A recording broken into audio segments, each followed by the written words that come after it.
Good day everyone. Myself doctor Akash Khune. मैं consultant rheumatologist and immunologist हूँ। मैं नागपुर रामदासपेट में प्रैक्टिस करता हूँ।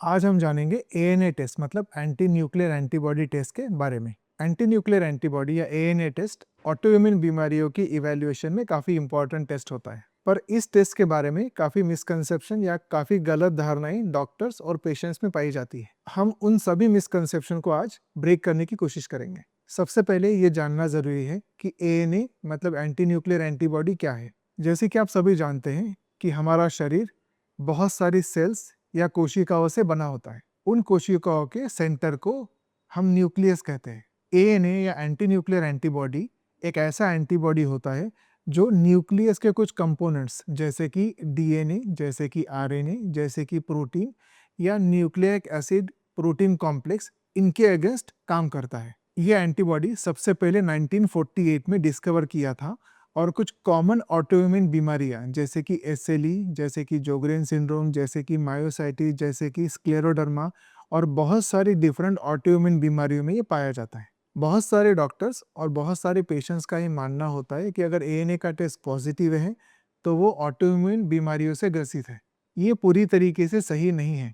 एंटी न्यूक्लियर एंटीबॉडी ऑलमोस्ट 25 से 30% नॉर्मल पॉपुलेशन में पाया जाता है। इसका मतलब 10 नॉर्मल इंडिविजुअल्स में से 3 लोगों में एएनए का टेस्ट पॉजिटिव आएगा। बहुत सारे लोग जिनमें एएनए पॉजिटिव होता है, ये ज़रूरी नहीं है कि उनमें बीमारी ही हो।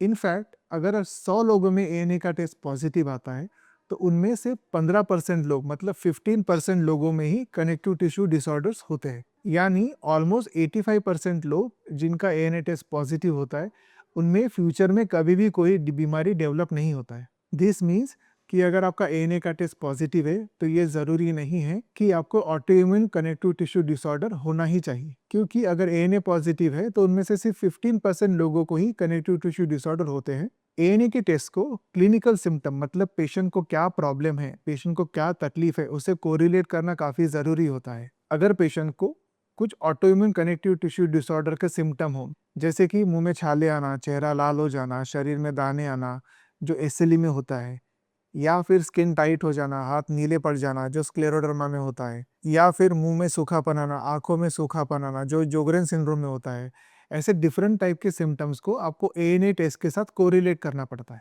और अगर उससे रिलेवेंट कोई क्लिनिकल सिम्टम पेशेंट के साथ पॉजिटिव हो तो ही हम पेशेंट को कनेक्टिव टिश्यू डिसऑर्डर के पेशेंट्स के रूप में लेबल कर सकते हैं। एंटी न्यूक्लियर एंटीबॉडी टेस्ट के कुछ सब टेस्ट भी होते हैं जो स्पेसिफिक एंटीबॉडी टेस्ट करते हैं, जिसमें आता है एंटी डीएसडीएन एंटीबॉडी जो एसएलई में पाया जाता है, जिसमें आता है एंटी एसएम एंटीबॉडी जो भी एसएलई में पाया जाता है, कुछ और एंटीबॉडी जैसे कि एंटी एससीएल70, एंटी सेंट्रोमेर एंटीबॉडी जो स्क्लेरोडर्मा में पाए जाते हैं, जैसे कि एंटीरो एंटीबॉडी जो जोग्रेन सिंड्रोम में पाया जाता है। इस प्रकार के डिफरेंट टाइप के एएनए सब टाइपिंग टेस्ट होते हैं।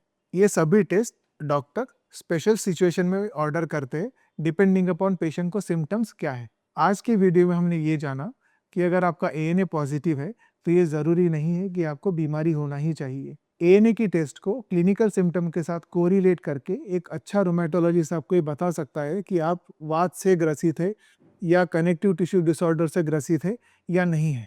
अगर आपका एएनए टेस्ट पॉजिटिव है, आप अपने नियरेस्ट रूमेटोलॉजिस्ट से मिलके आपके सभी कन्फ्यूजन दूर कर सकते हैं। अगर आपको एएनए टेस्ट के बारे में कोई भी और जानकारी चाहिए तो आप हमें कमेंट बॉक्स में लिखिए, या अगर इस बारे में कोई भी सवाल हो तो आप हमें कमेंट बॉक्स में मेंशन कीजिए।